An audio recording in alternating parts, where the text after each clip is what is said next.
Good evening, everyone. My name is James Thompson. I'm the campaigns director for the New Jersey League of Conservation Voters.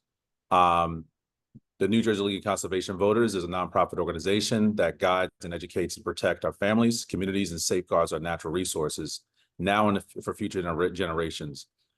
We provide the public with and policymakers and opinion leaders with sound, objective information that encourages strong, equitable environmental solutions. We work to protect democracy, empowering them and mobilizing people to engage in democracy in the democratic process. We support and organize with communities to connect environmental policies to people's daily lives.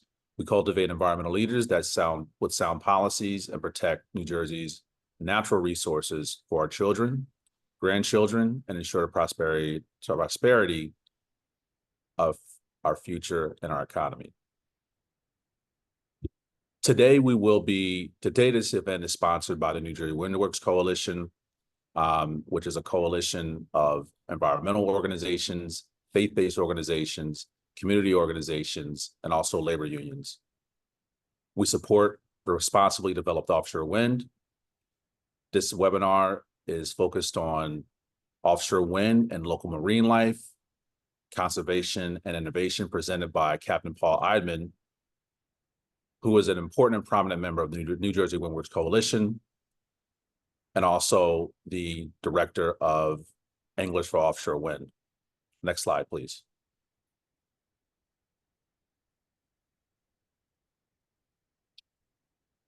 These are just some of the members of the New Jersey Windworks Coalition, like I mentioned before. Thank you to all of the organizations that are part of the coalition and are sponsoring this event.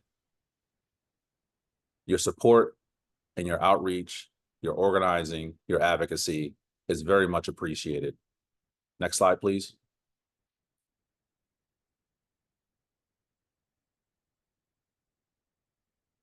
I just want to go over the ground rules a little bit just for the evening.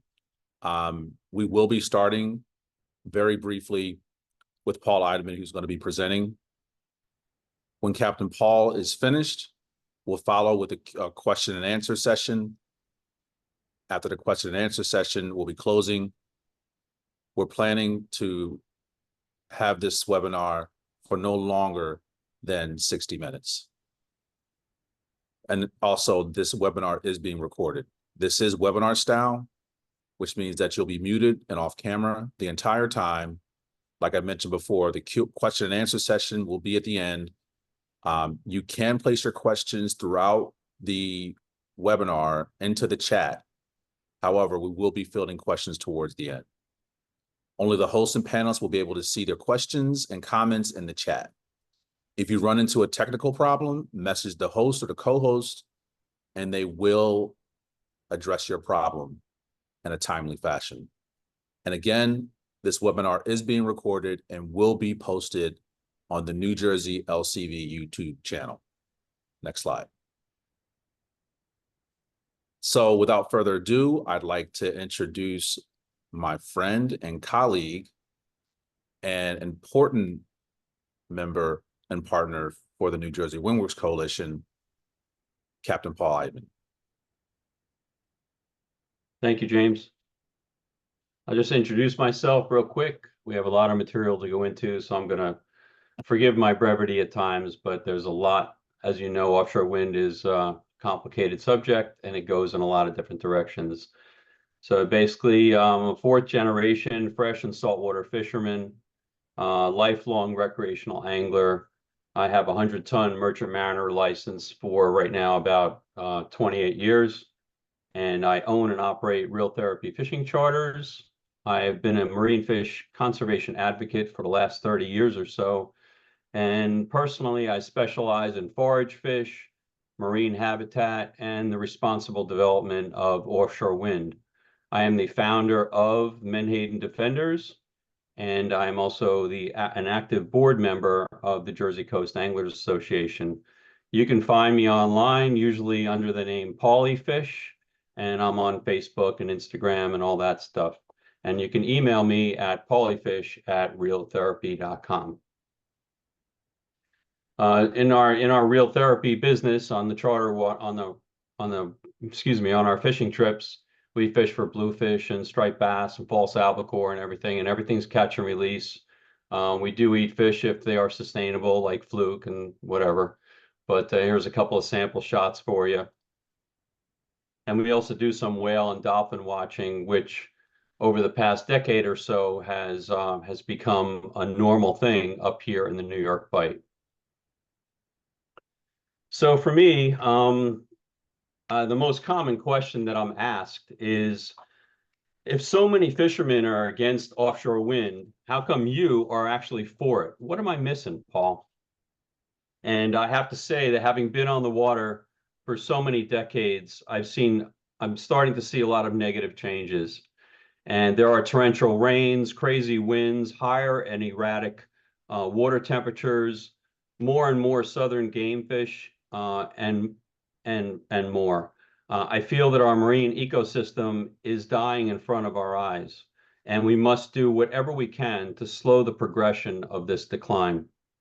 So I say the climate crisis is in fact real, and we should do whatever we can as fast as possible, and that includes stopping burning fossil fuels for energy today.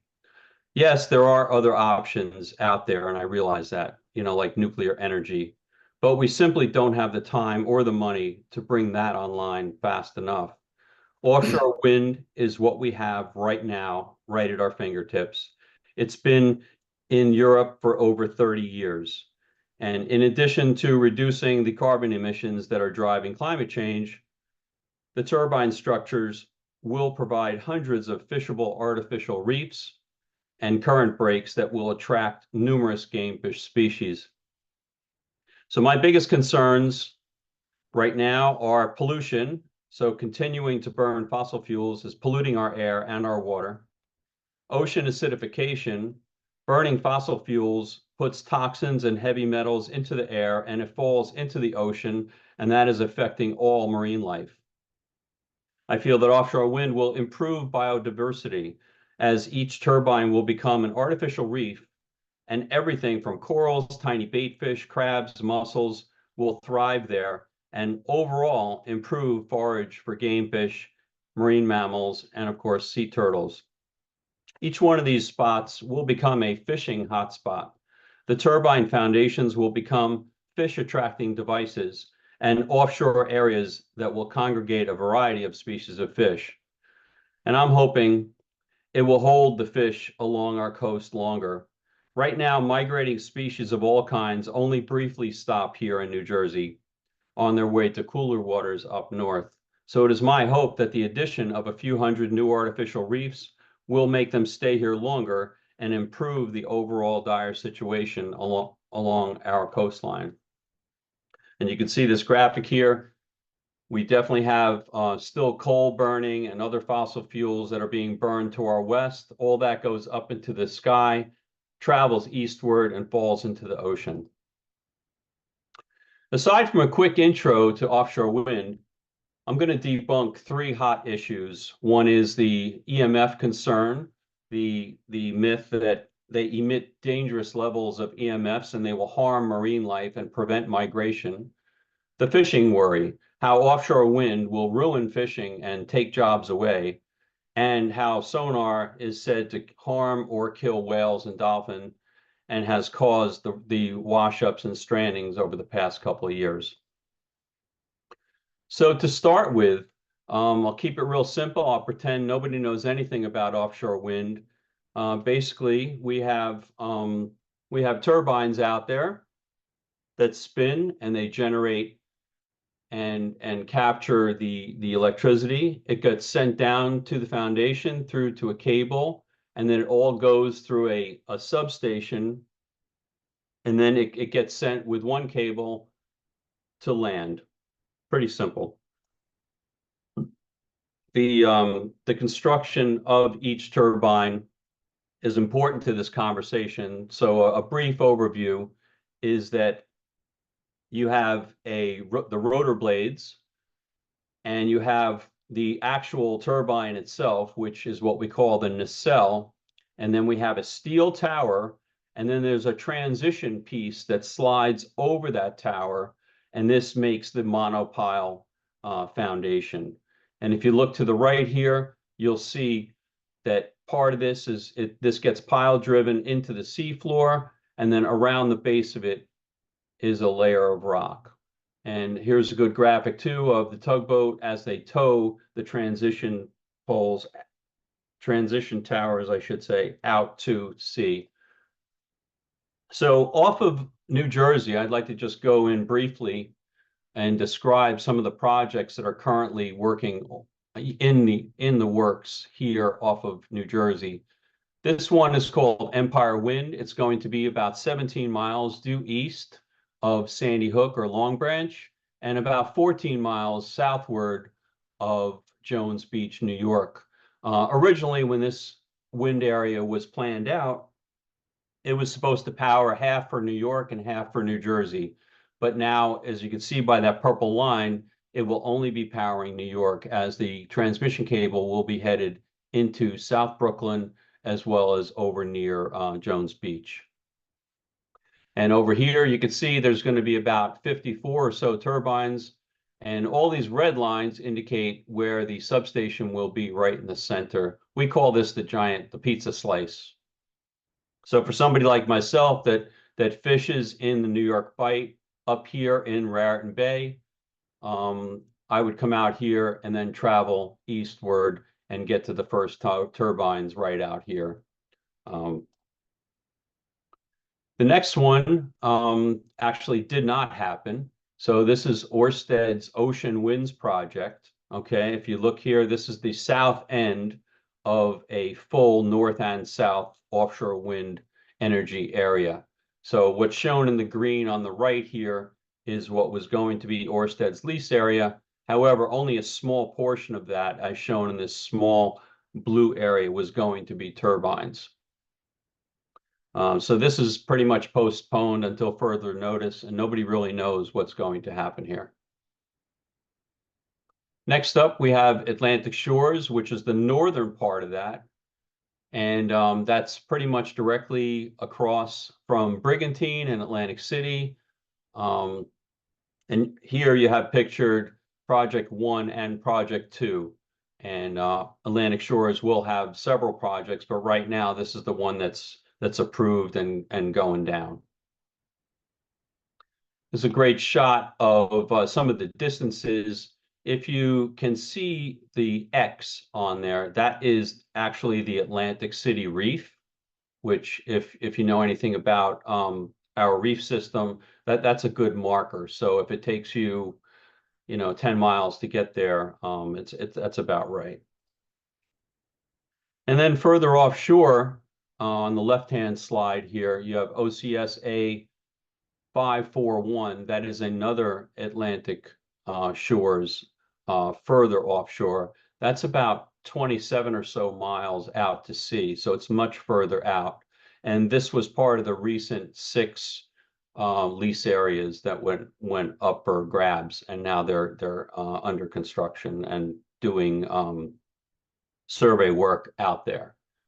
And today, I guess specifically, I'd really like to talk about marine habitat and how important it is. And it's really the difference between day and night.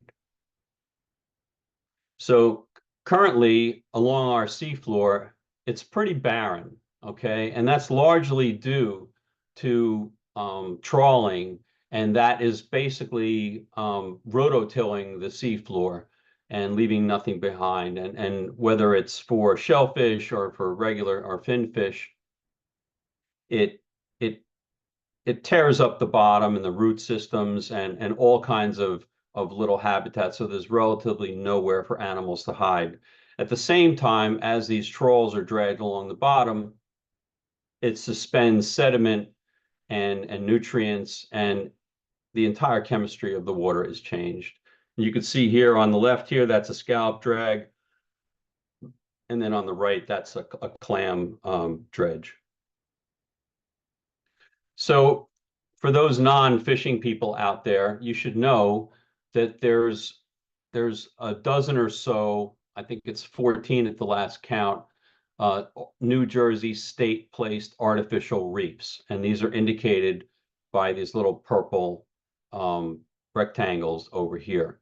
On each of those reefs, they place a variety of structure, whether it's subway cars, whether it's cement formations, or these things we call reef balls. This is all trying to add structure to improve our ecosystem along the coast, okay? The picture on the lower right-hand corner is an indication that some of the substrate has provided a home for these undersea corals and plants. And that, of course, is a great habitat for fish and other wildlife. So after you put the monopile into the seafloor, the current comes past it and it creates what's called a scour hole. Okay, and in that scour hole, if they did not apply scour or rock around the base of this, it would continue and then basically topple over. So this is really the focus of my talk tonight, is the placement of these rocks around the bottom.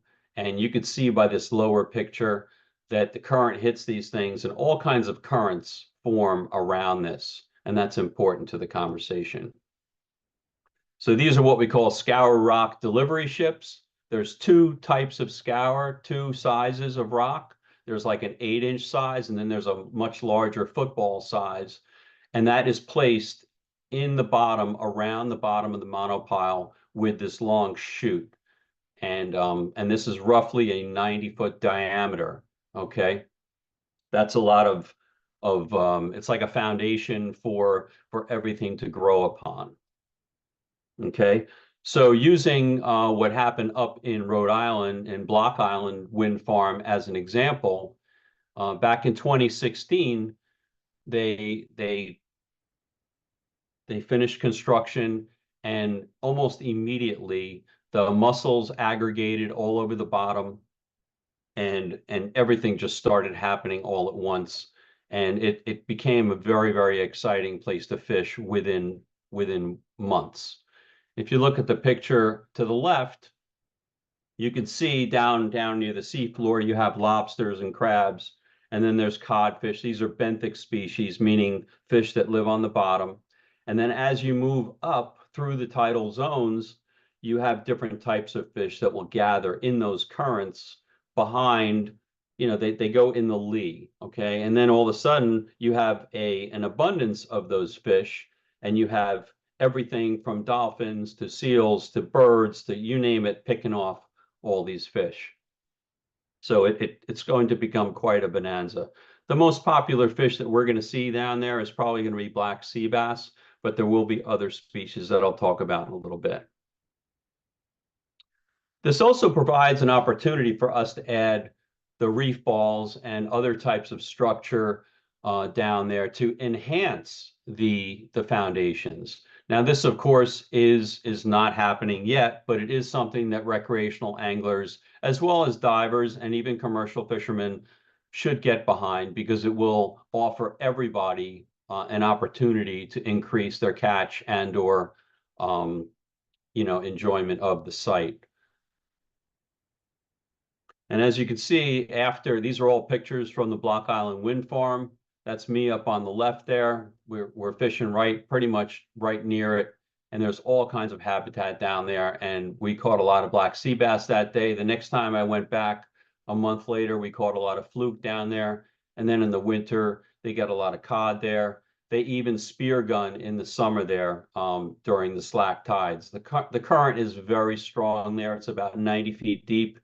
But the fish are just swarming around this foundation. And this, by the way, this is called the jacketed fine foundation. It's totally different type of a foundation than a monopile. So it offers a little more structure than a monopile. But either way, anything in the water is going to attract the fish. So one of the popular myths that I'd like to bust is that, people say that fishing is going to be ruined. Both commercial and recreational fishing is going to be ruined by offshore wind. And I believe that both commercial and recreational fishing can benefit from the environmental improvements associated with the offshore wind farms, such as better water quality, increased biodiversity, and offshore wind and fishing can coexist. We all have to remember that the damages from climate change will cause far greater impact to fishing than offshore wind ever will. I'll talk a little bit about the submarine cables. This is a diagram of the cables that are currently running off our shore. There's many more than people realize. In fact, we have one locally that I'll get to, but this is another myth that I would like to bust, and that is that that the EMFs will harm and or prevent migration, and they will harm species. And that's just, it's simply not true. Especially since I think if I look back, I want to say that I believe that this rumor came about because we've been drilled over and over again because of our overhead high tension wires, and we've been told that these things cause an increased cancer. So as like so many things, social media got a hold of it and it blew up. Submarine cables are completely different, and they are triple wound. They are self EMF canceling. They are insulated and buried 6 feet under the seabed. And the EMF from that, after it's buried, is barely detectable. So there's only some species of marine life, like sharks and rays and lobsters, that have a specific sensitivity to EMFs. However, all of these more sensitive species have been observed living on top or in the vicinity of the cables in the European wind farms for over 20 years.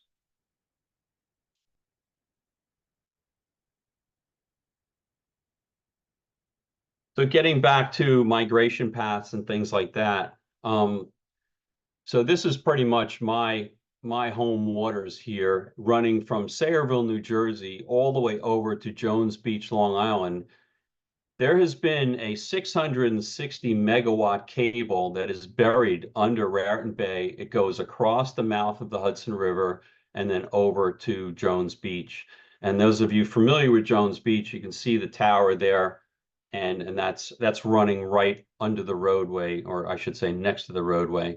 But this cable that's in there is very, very similar to the ones that are used in offshore wind. And it's powering over 600,000 homes as we speak right now. The reason why I bring this up is because there are many anadromous species, meaning fish that live in saltwater but spawn in freshwater, that have to go over this cable, like a striped bass or a sturgeon or a river herring. Well, since 2007, we all know what's going on here. There's not been a hint of any EMF stopping or barrier or anything. In fact, this is one of the primary areas where all the humpback whales are. So clearly, the any EMFs that are coming out of this are disregarded by the marine species. A lot of people ask me how the cable is buried under the sea. So if you look to the bottom left-hand corner here, the submarine cable is coiled up on this everything in, by the way, everything in offshore wind is just enormous. It's not just the turbines that are big, it's all the equipment. Think about like NASA and launching rockets. It's the same kind of scale. So on the turntable there, you have these miles of cable that are rolled up like a record player, and that feeds out to the back of this device called a jet plow. And the jet plow is kind of like a ditch witch. If you've ever seen the way they install like sprinkler systems in your lawn, it's like a blade that goes down into the lawn, and then it delivers the plastic pipe underneath, and then everything is tucked away. It's the same kind of thing, only this device uses water. There's a water jet that clears away the sand, and then this blade pushes the cable along underneath.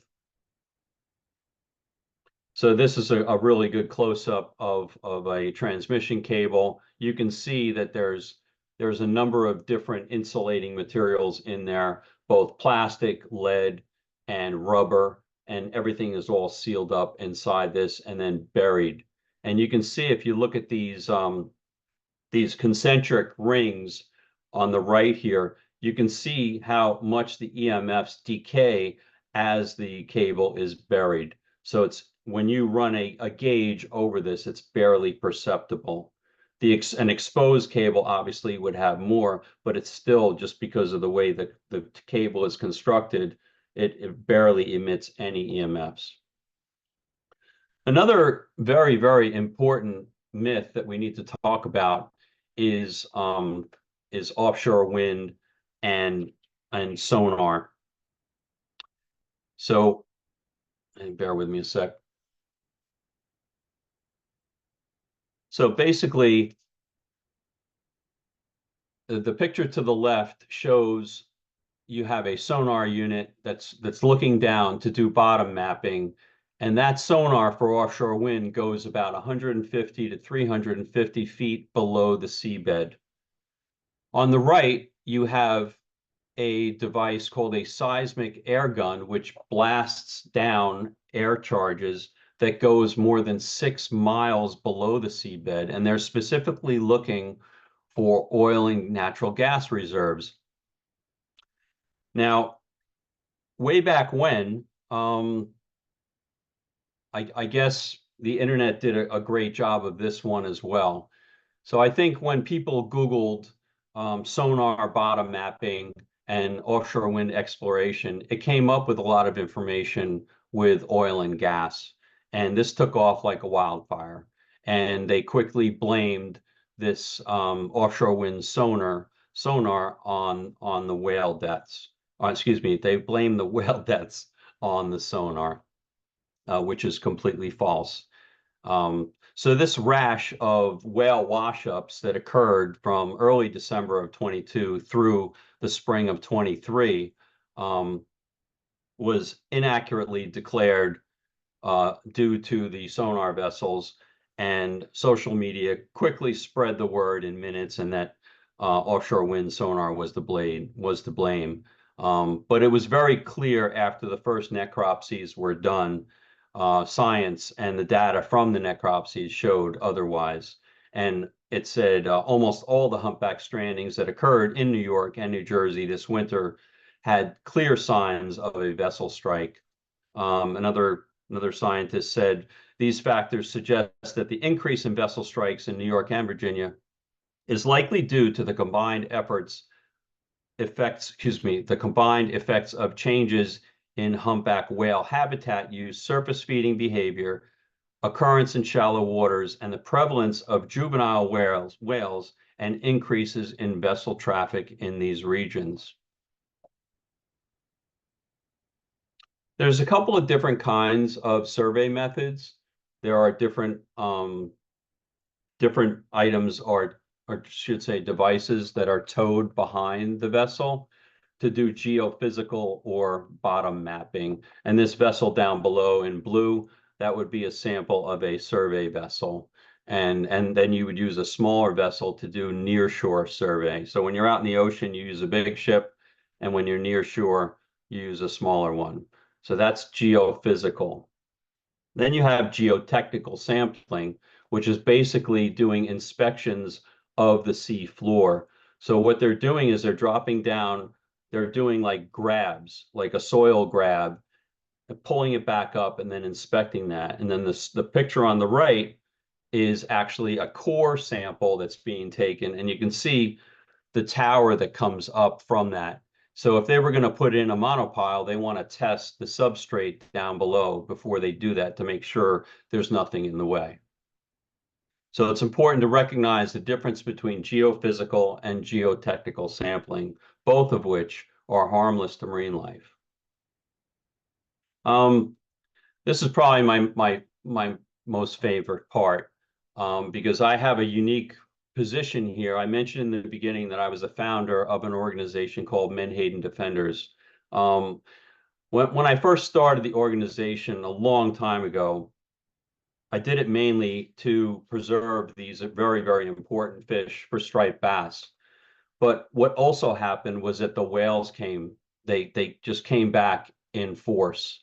So back in like 2012 or so, we cut the harvest levels for the menhaden, the fish that we see on the right, and then they started coming back. And at that point in time, we had about 5 humpback whales in the Gotham whale catalog. Well, as of June 7th of this year, we now have 387 individual whales. And that concentration of population is just incredible. I have friends that are in their 70s and they've never ever, they've been fishing this area all their life and they've never seen a whale in this area before, and now they see them all the time. So just to give you a little background on the humpback whales, the New York Bight has become a magnet for these big schools of menhaden as they recover. And they are also filter feeders. They swim along with their mouth open. They suck up plankton and all kinds of things, and they turn that into flesh that other fish can eat. It's important to note that they are attracted to this nutrient-rich currents that come out of the Hudson and Raritan Bay. So we're going to go right up the food chain here. So you have plankton, you have microorganisms, the bunker feed on those, and then you have the whales and other fish like tuna and striped bass that feed on the bunker as well. You should know that the majority of the humpbacks in the New York Bight are in fact juveniles, and they're about 28 to 32 feet long. And these sizes match the sizes of the ones that were found on the beach. Juvenile humpbacks feed totally differently than the adults do, and they spend a lot of time on top, breaching and lunge feeding on the concentrations of the bunker. And if you look down here in the right-hand corner, you see all those purple dots represent whale sightings. And it just so happens that these are directly on top of the shipping lanes that are coming in and out of the harbor. And these ships are so large, they don't have the ability to stop or change course. And even if they're going slow, that can be fatal to a whale. You can see here, these purple lines are the inbound and outbound routes, and they overlap directly onto the prevalent areas for the bunker. Here's another, this is these are locations of humpbacks that were recorded that lunge feeding in the same area. So all these ship strikes occurred in here. And then, by the way, a dead whale can float for weeks at a time. So they were washing up wherever, but they were all clearly hit in the New York Bight. So as I said before, I'm showing you here now, this is the Port of New York and New Jersey total container traffic, and this is measured in TEUs. And if you look really carefully at the graph to the right, you'll see the acceleration in container traffic. So when you put all this together, the increased container traffic, you have bunker, and you have an increase in whales, you have a perfect recipe for a disaster, and it's very sad. I would like to say thank you so much. If you would like to participate online and stay informed on new information and hearings, it's really important that everybody is at the table. It doesn't matter if you're a fisherman or a beachgoer, you need to participate in the process. The offshore wind developers do want to hear from you, and your input is important. We all need to be at the table. Thank you so much. And now we'll get into the question and answer period. Thank you, Captain Paul, for that thorough presentation. I myself, no matter what the circumstance or situation, always find myself in a learning posture. And I definitely feel like that I'd learned quite a bit from you just in this now. I would appreciate that. So we're going to go ahead and move to the question and answer portion of the webinar. It's about 7:36. We have plenty of time for questions. If you could please put your question in the chat, we will go ahead and ask questions. So we have roughly about 24 minutes left. We don't have to use all of the time, but we will do a question and answer session for the next, let's just say 10 or 15 minutes. Okay, so moving forward, starting with the first question, kind of want to go back to something, Captain Paul, that has been somewhat of a concern to some folks. Is there any way to mitigate sound while their turbines are being constructed underwater? Yes, they do use a couple of different things, but the most intriguing one to me is called a double bubble curtain. And this is basically a giant air bubble ring that gets placed down in the seafloor before the monopile starts to be pile driven into. And the air goes in there. And as the sound waves come off the monopile, they hit the bubbles and it slows down the progression outward. Obviously, any fish in the area are going to scatter because it's really loud, but it takes about 24 hours to do this, and the next day everything returns. So, and then of course they're going to come back and drop the aggregate down in the bottom, as I discussed. And can you talk a little bit why that technique is practiced? Um, well, clearly it's to mitigate noise underwater, noise transmission underwater. Thank you. And so the next question, and the questions are starting to come in, and I just kind of want to make sure that we're capturing them the best way possible. A little bit about, you talked about the cables, and it's very interesting that the size of the cables themselves and the process and the techniques that they use to place the cables under the seabed. Can you talk a little bit about where the cables come on shore and how that works a little bit? Sure. Well, a really important lesson was learned up at the prototype at the Block Island Wind Farm, and that is up there they just went ahead and they buried the transmission line under the sand and the rocks, and they ran it inshore to the substation. And very shortly after that, and a couple of storms, it became uncovered. So they had to go back in and use a technique called horizontal drilling. Okay, and that all that is really is you're drilling out a passageway, and then you run a snake line down the opposite side. You come out in the water, you attach the cable, and then you snake the cable underground, very deeply underground, and then bring it up at the substation. So now this is standard operating procedure, and this lesson was learned at Block Island. Thanks. And another question that's come in as well. I can answer the question or you, but I think that this is more centered around, one of the things about all of us that are working here to make sure that we have responsibly developed offshore wind is making sure that we have cleaner air, making sure we're tempering the ocean, acidification of the ocean. But the overarching challenge obviously is climate change, right? Finding different ways to combat climate change. And making sure that there are, dealing with ways on how climate change can, make sure that marine life is able to flourish, both mammals and non-mammals. And so the question is, can you talk about some of the ways or some of the best ways to deal with ship strikes?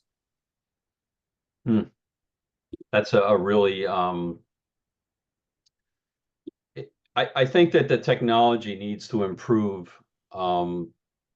We need earlier detection. We need real-time detection out on the sea so that evasive actions can take place. So if we identify schools, or excuse me, pods of whales, we need to be able to call an instant security zone for that vessel and say, hey, look, we need to slow it down here so that we don't hit that. The problem is that on the water, time is money, and everything is in a rush, and everything costs a real lot. So these boats go a lot faster, and even a slow moving ship can hurt a whale that's not paying attention, that's feeding on these bunker on the top, and it's just really unfortunate. And I would think that, and I I would think that one of the more important aspects of dealing with ship strikes is, obviously making sure that vessel speeds are lowered, right? Like I think that would help to a lot. Yes, but a lot of ship strikes can occur at night. and this is when, this is when side scan or forward scanning sonar would really pay off. Mhm. And you would need to just be able to slow the vessel down. It's really unfortunate, but this is another example of putting business in front of the environment. So I think we're in a transition period, and pretty soon we're going to have software and technology that we're able to maybe, run gliders out or have passive acoustic monitoring systems in place that will further detect these whales. There's different times of the season when we can increase awareness. So, for example, for the North Atlantic right whale, they come through this area only during certain times. They winter and summer in either ends of the coast. So in the summer, they're all the way up in Newfoundland, but so they're not here. But then we have to worry about the humpbacks and the fin whales. So that's why I'm kind of balking at your question, because it really applies to all these different species. They all have different habits. So cutting down everything to 10 miles an hour, I don't know if that's realistic from a business point of view. But obviously, from a whale point of view, we have to do whatever we can, especially for the North Atlantic right whale. Thank you for that, Captain Paul. Another question that's come in, and I wanted and this is regarding selection of the lease sites in the lease area that the Bureau of Ocean Energy Management, better known as BOEM, has selected for all of the lease areas that have been designated both in southern New Jersey, off the coast of southern New Jersey, and also the the New York, New Jersey bight, rather. Can you talk a little bit about why these lease areas are chosen? And I think the question is one of the myths is that the lease areas are in migratory paths. Do we want to address that? Sure. I don't know. I guess I've just been doing this so long, and I watched the process of the wind energy areas being designed. It wasn't only the feds; it was everybody. And they used heat signatures from to analyze bird populations. There's AIS tracks from ships, and all these are factored in. And we showed a diagram like that one area that I mentioned is in the shape of a pizza slice. Well, that's actually in the middle of two channels that are inbound and outbound. It's also positioned more than 8 miles offshore, which allows for the avian flyway. There's the Atlantic flyway goes up and down the East Coast. So it allowed for a channel or an area for birds to migrate through. And as you get closer to the water, that's the same exact pathway that the whales and the fish use. So it's everything's been really thought out. And if you go on there's a website called Marco. You can apply all these different layers of different user groups and species, and you can see all this. It's a really amazing tool that anybody can use.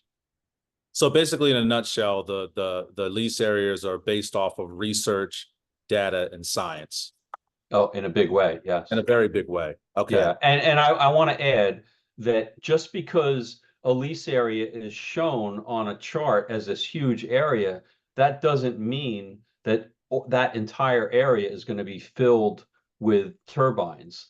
That all the developers are doing is they bid on a giant area, so that gives them the right to explore to determine where in that area the best place to put the wind farm is. So it's they kind of cut up a big piece of pie into a little piece in order to figure that out.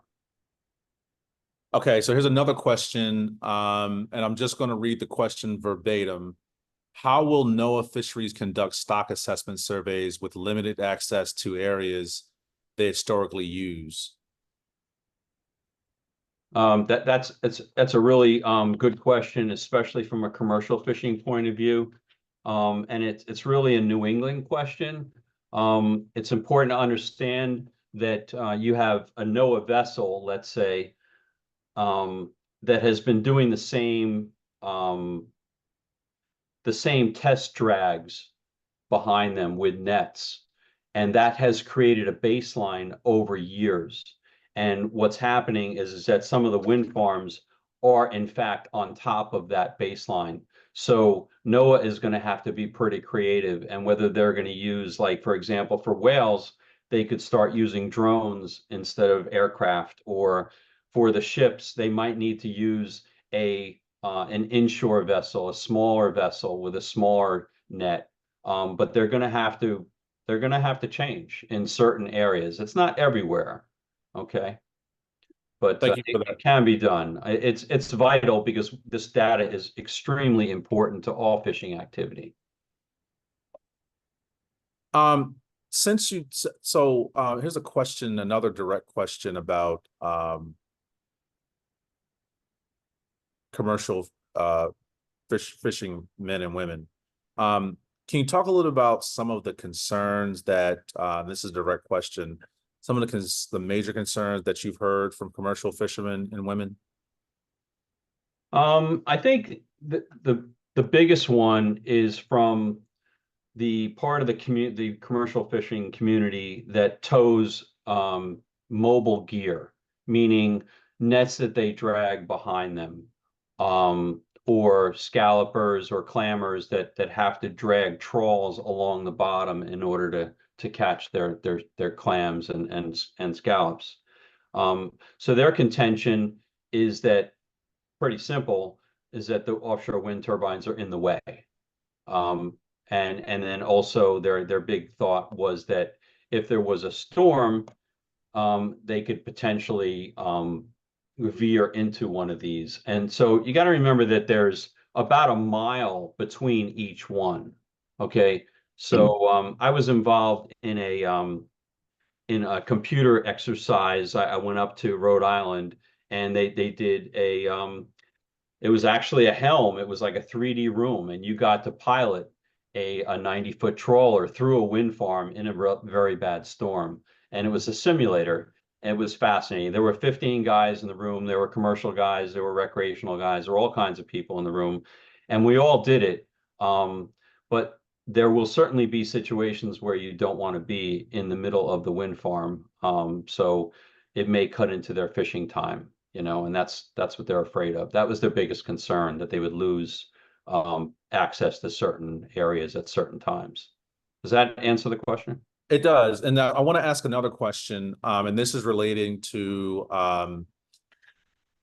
possibly, and it's just I don't want to say it's a vague question, but it's a question regarding some of the mitigation or some of the measures and steps that the survey work that's happening off the coast of New Jersey in relation to preparing for construction.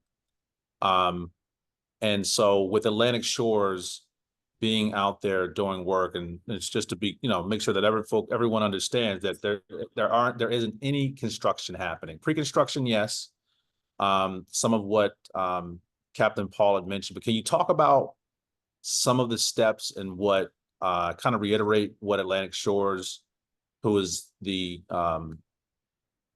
developer that's in the process now of preparing for construction, what they're doing more broadly around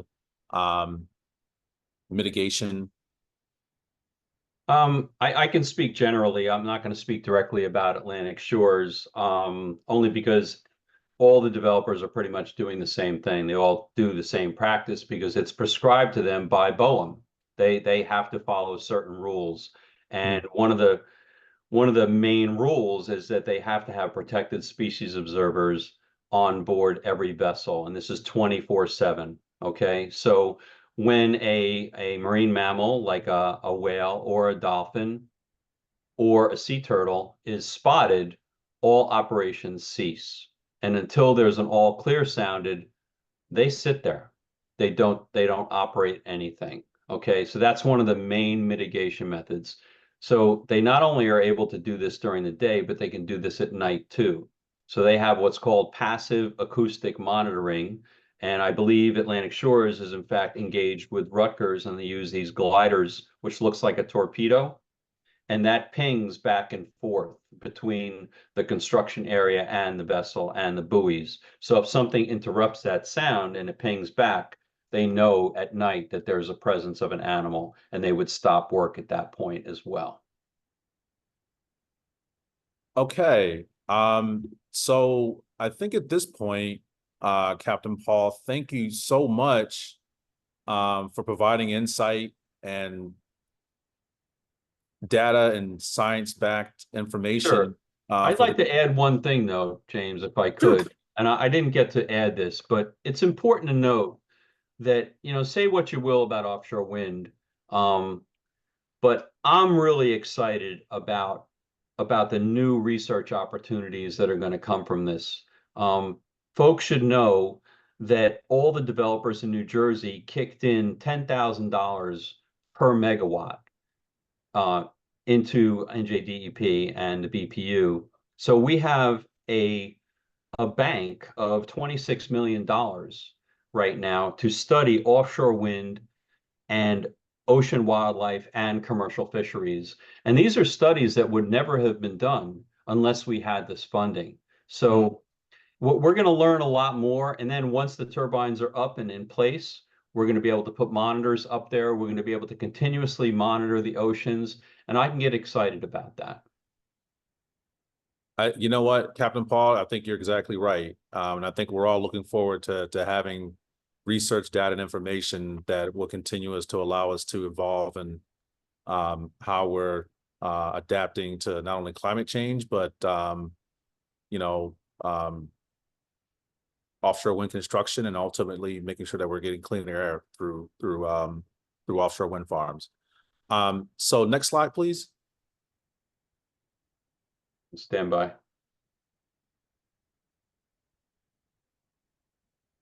So I want to thank everyone for taking the time on a warm Thursday evening in July to hear from Captain Paul Eidman talking about marine life and offshore wind. But before we conclude, there's one thing I wanted to let folks know. If you click the QR code, the one thing that we're asking you to do is sign a petition to support 100% clean energy, 100% clean electricity by 2035. There's currently a bill in the New Jersey legislature that would provide New Jersey with 100% clean electricity.